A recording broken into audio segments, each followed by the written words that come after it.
just giving them a set of standards and they have to meet, but are you basically micromanaging them and everything they do? Type of relationship. Can these contractors go out and work for someone else and still work for you? That is the best test right there, is if you're hiring someone as an independent contractor and yet they work for other people besides you, you're pretty much golden as far as treating them as contractors. Unless you really go to the extremes in financial and behavioral, that pretty much sums it up. Now, the one thing you can't do, and I actually, after telling one of my clients not to do this, they still went and did it. They did a contract with their independent contractors saying that they agree to be hired as independent contractors. And that isn't worth the paper it's written on. IRS ignore it. They will just ignore it. They're not, they pay that no mind. They're going to do their study and their analysis on the three factors I just told you about.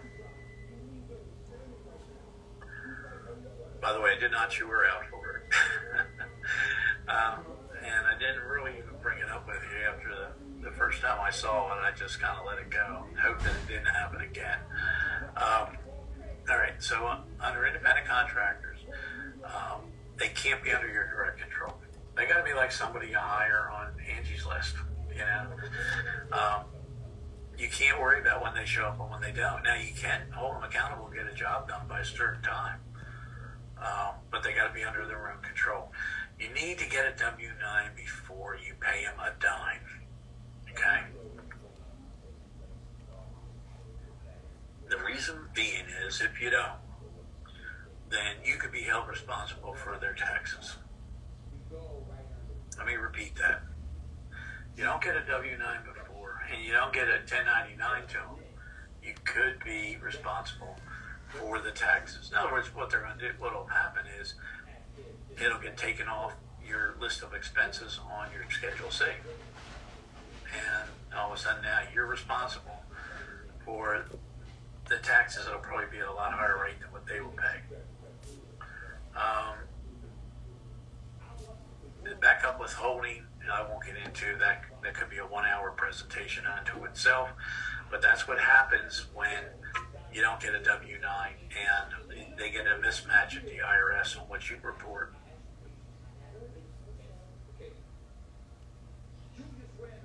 The forms you want to report on, or new form, this last year, 1099 NEC, used to be a 1099 miscellaneous. Now the 1099 miscellaneous is used for other things. But you have to fill that out if you pay them more than $600. That's why you got to get the W-9, because you might not know how much you're going to pay them. And let me tell you, you might have somebody walk away from you if you ask them to fill it out, because a lot of independent contractors are savvy enough to know that this means a 1099 is coming, and the IRS gets a copy. You're going to report non-employee or other compensation on the 1099 NEC. On the 1090s, the 1099 miscellaneous, you use that for rent. There's some other things on there. But you should be aware of the form in case you need to do it. I need to change that. I need to change the first sentence there to NEC. Anyway, you have to report any backup withholding on the form at the end of the year and pay the IRS. And 1099s are due to the contractor and the IRS by January 31st. You miss it by a month, it's a $50 penalty per notice. Then it goes up to $100. The highest penalty, if you deliberately disregard, is $580 per notice. That kicks in. I think I have that on the next slide. I do. Yep, $50 for 30 days. Maximum penalty for blatant disregarding is, that's the maximum penalties that you could incur for numerous. $100 for information return 30 days till August 1st, and then $270 after August 1st, unless it's deliberate. If it's deliberate, that's when it's $580 for blatant disregard of the law. Now, employees need a W-4, and you need to keep this on file for at least 3 years past their termination. I have been through a Department of Labor audit numerous times when I was working for TPI Restaurants, which had the Shoney's and Hungry Fisherman here in the area. And it's not fun. You really need to have your records together or they will hammer you with penalties. So you need to keep your payroll records also for that amount of time. Well, I'll tell you what happened at a Shoney's on Pleasantburg that I had. I had an employee that quit without notice, and they wanted their vacation pay, and we weren't going to give it to him. He had plenty of opportunity to pay. So he complained to the Department of Labor. And long story short, he ended up getting his vacation pay, but I don't see where it was really worth it for him. But they looked at every record we had of every employee for 3 days. Now, we came up clean. All of our stuff was, dead on perfect. We had a great manager at that store. But the thing is that if we hadn't, every misstep would have been penalized. So these new W-4s are not easy to use. If you follow the instructions, you should get to the right place. They were done in such a way to combat under withholding due to people with multiple jobs, but jury's still out on how good a job this new W-4 form is doing. There is a W-4 calculator on irs.gov, so if you have an employee, you can put them on this calculator on irs.gov, and they can calculate how their form's filled out and printed off. There is now it says South Carolina accepts federal, but I think that's old. I would check with Randy on this. I think now the states require their own W-4s, and they're getting aggressive on making sure that W-2s are being filed with them, whereas they weren't before. So all 3 states now have their own W-4s. If you're going to hire someone, you need to do an I-9 form. How seriously they're taken now, who knows? But you're supposed to fill out the I-9, and you're verifying 2 things: that they have the ability to work and what their identity is. So that's why you need 2 forms of identification. They are listed on the I-9 form. All you do is have to follow instructions.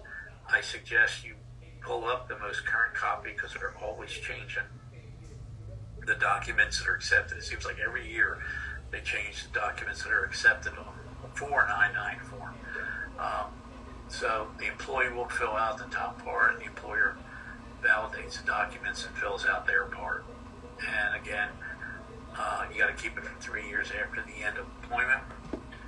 And South Carolina, as far as I know, still requires E-Verify within 3 days of hire. So that's important. So what are employer taxes? You know what employee taxes are, right? They're going to withhold for your income tax for Fed and state. They're going to withhold Social Security, Medicare. After that happens, the employer has a responsibility to pay in taxes. This is called trust fund. And it's called, and so that withholding that you make, you have to, if you don't pay that in, you can be held liable for that. Now, the employer taxes is where you have to match the Social Security, Medicare, and quarterly you have to pay in to the state unemployment tax, that's SUTA, and at the end of the year you'll do FUTA, which is a federal unemployment tax. And SUTA is quarterly, and you the wage base is $7,000 per year. I think that the wage that's generally for most states is $7,000 per year, but South Carolina is 14. So you don't pay in any SUTA tax after an employee has earned past $14,000. You're going to have to calculate, you report and pay annually the FUTA. You only do that by January 31st.